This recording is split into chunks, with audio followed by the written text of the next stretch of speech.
प्रिय व्यूअर्स, पिछले वीडियो में हमने समझा कि कर्म क्या है, अकर्म क्या है और विकर्म क्या है। कर्म की परिभाषा क्या है। अब इस वीडियो में हम समझेंगे कि कर्म करने की सर्वोत्तम विधि क्या है।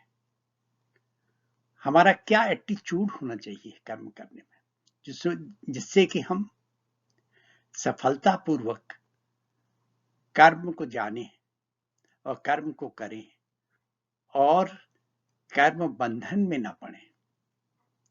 क्योंकि जो भी हम कर्म करेंगे उसका कुछ उत्तरदायित्व निभाना पड़ेगा, उसके कुछ लायबिलिटीज भी होगी। तो ये लायबिलिटीज न रहें और कर्म करने में हम सफल हो जाएं, उसकी विधि क्या है, आइए जानते हैं।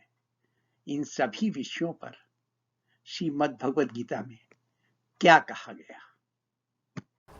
यस्य सर्वे समारंभा काम संकल्प वर्जिता ज्ञानाग्नि दग्ध कर्माणम तमाहु पंडितम बुधा। यस्य सर्वे समारंभा, सब चीज को आरंभ करके बैलेंस वे में आरंभ करो। सब चीज को समारंभा बैलेंस वे में तुमने शुरू किया। ये नहीं कि ये जो तुम्हें असाइन ड्यूटी है, जो काम है सब करना है। हमें सभी काम करना है और वो उसको और काम संकल्प वर्जिता, लेकिन काम के फल को से वर्जित रहो। उसमें कोई चाह ना हो, उसमें कोई तुम्हें वो नहीं है। सब काम हम करने हैं, जो भी हमारे सामने आ रहे हैं सभी काम करने हैं, लेकिन काम के फल से आप वर्जित हो। ज्ञानाग्नि दग्ध कर्माण, अपनी ज्ञान की अग्नि से कर्मों को जला दो। मतलब कर्म आप जो कर रहे हो और जो कर्म किया उसके अपने ज्ञान में आपने कह दिया तो सब ईश्वर अर्पण है, हमें कुछ इसका फल नहीं चाहिए। अब ये ज्ञान तुम्हारे अंदर रहना चाहिए। इस ज्ञान की अग्नि में कर्म को जला दो। तमाहु, उसी को पंडित कहते हैं। विद्वान लोग उसी को पंडित कहते हैं जो इस तरह से करता है कि जो भी काम उसके सामने आया सब उसे करना है और उसके फल की कोई चाह नहीं रखनी है, और अपने ज्ञान में ये की अग्नि में सबको जला दिया। मतलब हमें तो उसका रिजल्ट चाहिए नहीं, तो हमें सब खत्म, सब भगवान को अर्पण करके अग्नि में दे दिया। उसी को पंडित करते हैं। कर्म के आरंभ में निज कामना से दूर हो, ज्ञानाग्नि से कर्म को परखा गया भरपूर हो। कर्म को अपने ज्ञान से अच्छी तरह से परख लो, क्या चीज़ हमें करना चाहिए, क्या नहीं, कैसे लॉजिकल है, किस तरह से चीज़ उसके असाइन, मतलब नॉलेज होगी, उसी हिसाब से तुम एक्शन ले पाओगे। तो वो तुम ज्ञान की अग्नि में कर्म को आपने अच्छे, जिसकी सभी योजनाएं इस तरह प्रारंभ हो, बुद्धिमान कहे उसे पंडित वही मशहूर हो। उसी को बुद्धिमान कहते हैं, वही पंडित है कि आपने जो भी कर्म कर रहे हो उसमें अपने ज्ञान से पूरी तरह परख लिया, ज्ञान की अग्नि में उसे तपा लिया, खरा कर लिया सोने को, और उसी हिसाब से कर रहे हो कि अज्ञान से नहीं। अज्ञान बस करोगे तो गड़बड़ हो सकता है, कम उसके कॉन्सिक्वेंसेस हो सकते हैं। तो ज्ञान से अच्छी अपने परख लिया, उसकी तरह से कर रहे हो और उसके फल की तुम में कोई चाह नहीं है, तो आप जो है बुद्धिमान पंडित, आप वही तभी है।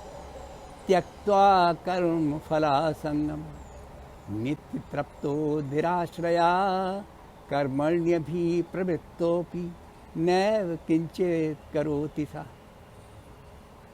कर्म के फल में कोई आसक्ति ना हो, संग ना हो, कोई कर्म के फल की कोई चाहत ना हो, कोई आसक्ति ना हो। नित्य तृप्त हो, और अपने में नित्य संतुष्ट, तृप्त, मतलब आपकी कोई प्यास नहीं है, कोई चीज़ की कोई चाहत नहीं है।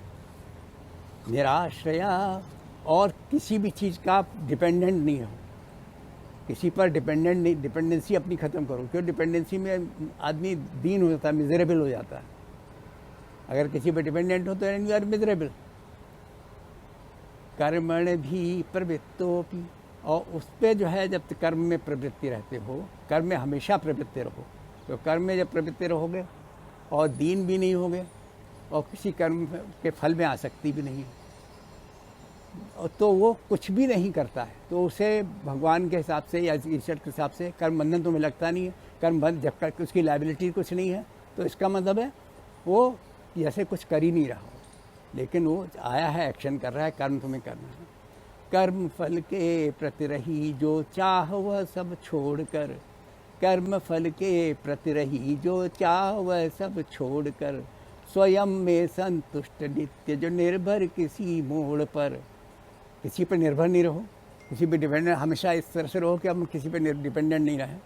सभी कर्मों के प्रवृत्त सदा रहते हुए भी, न तो वह कर रहा न कुछ फल कभी कर्म बंधन जोड़कर।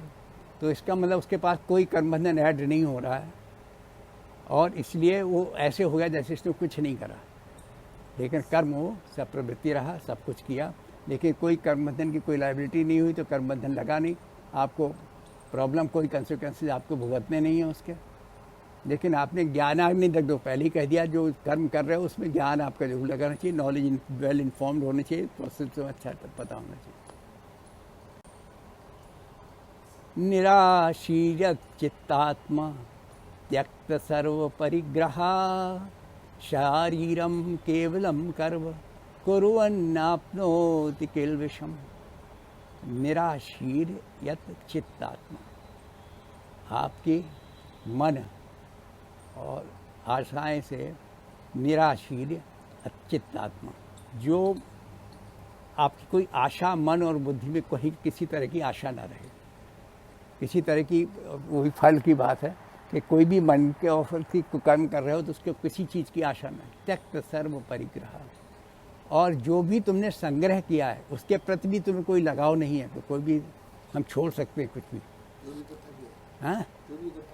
हाँ, जो भी इकट्ठा किया उस पर भी तुम्हारा कोई अटैचमेंट नहीं है, अगर सिचुएशन आए तो छोड़ सकते हैं, मतलब तुम्हें कोई बहुत, क्योंकि अटैचमेंट से ही आपको प्रॉब्लम्स आती हैं।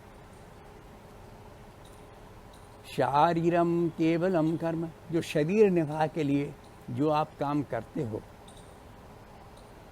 उसमें कोई पाप नहीं लगता तुम्हें, अगर तुम्हारी ये 2-3 फंडामेंटल हैं। ना तो जो हमारे पास संग्रह है न उससे हमें कोई बहुत बड़ा अटैचमेंट है, ना जो हम कर रहे हैं न उससे कोई बहुत बड़ा अटैचमेंट है। हमें शरीर निर्वाह करना है इसलिए हम कर रहे हैं, हम इस शरीर में हैं, हम इस रिलेशन में हैं, हम ये करना पड़ा है, हमारे सर्कमस्टांसेस में हैं हम, तो हमें करना पड़ रहा है, तो हम कर रहे हैं, और उसमें जो है हमें कोई इच्छा नहीं, कुछ वो नहीं, तो इससे जो से कोई पाप नहीं लगता, और वो जो है मतलब कोई कष्ट नहीं, कोई लाइबिलिटी नहीं है उसकी, ना उसे कुछ करना है, तो मस्त रहता है अपने। नियंत्रित मन बुद्धि फल की इच्छा से जो रहे, नियंत्रित मन बुद्धि फल की इच्छा से जो रहे, त्याग दिए सब संग्रह किए स्वाधिकारों सहित, अपने अधिकार के सहित सब जो है मन में से त्याग दिया। जो कर रहे कर्म केवल शरीर निर्वाह के हित ही, नहीं लगता पाप उनको जो है सो कार्यों में निहित। जो अपने कार्य में निहित, शरीर के चलाने के लिए अपने कार्य में निहित जो भी कर्म हैं वो कर रहे हैं, तो हम कर रहे हैं, उसके लिए कोई पाप नहीं लगता।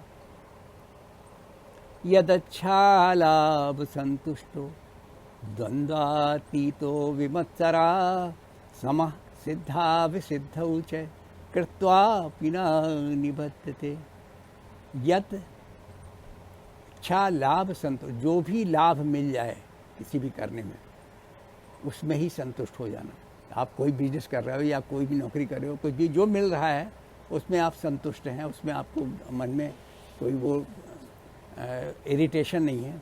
द्वंद्वातीतो, और द्वंद्व से सुख दुख, गर्मी सर्दी गर्मी, इनसे आप जो है रहित हैं।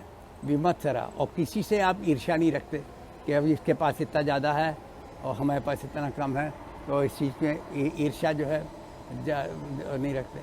समः सिद्ध असिद्धौ च, और कहीं भी सक्सेस या फेल्योर मिल रहा है उससे भी तुम आप बैलेंस्ड अपने माइंड को रखो, इरिटेट ना हो, परेशान ना हो, तो आप जो है करके भी कृत्वापि न निबद्धते, आप करके भी जो है बंधन में नहीं फंसते, किसी भी लाइबिलिटीज़ में नहीं आते। संतुष्टि अपने आप से लाभ जो मिले वहीं, संतुष्टि अपने आप से लाभ जो मिले वहीं, द्वंद्वों से रहित न वह ईर्ष्या रखते कहीं। सिद्धि असिद्धि में जो है सम रहते सदा, कर्म कर भी वह कर्म बंधन में बनते नहीं। तो जो इस तरह से रहते हैं वो कभी कर्म बंधन में उसकी लाइबिलिटीज जो है ना कुछ नहीं होती है। Now, learning. Actually, what we learn from these shlokas, let us concentrate on that. First learning is begin with knowledge for action. It means we should remain prepared for all the actions, whatever we may have to do. But before that, all the informations and techniques we should know in advance before starting the action. Then only our action will be perfect. Second learning is we should be self-sufficient in action. It means we should not be dependent on any other person. If we are dependent, it means we will not be able to do everything, whatever we want. If there is some discontentment, then that will be reflected in our action. So, in order to that our action is perfect, we should not be dependent on any other person, and also we should remain contented. We should be content with whatever instruments, whatever devices, whatever facilities we are having. What is the third learning? Third learning is we should act for living without attachment for self. If we are attached that things should be done as per my own attachment, it means if we are attached with somebody and we want that this action should be performed by that person, or benefit should go to that person, or we should benefit should come to us for the results, then we will not be able to do actions in an unbiased way. We will be always be biased. So in order to do the karma perfectly, we should concentrate, we should focus only on the karma, not that what results will come to us or to our attached person. The fourth learning is that be self-satisfied and balanced in success or failure. If we are not self-satisfied, then dissatisfaction will never give the good results.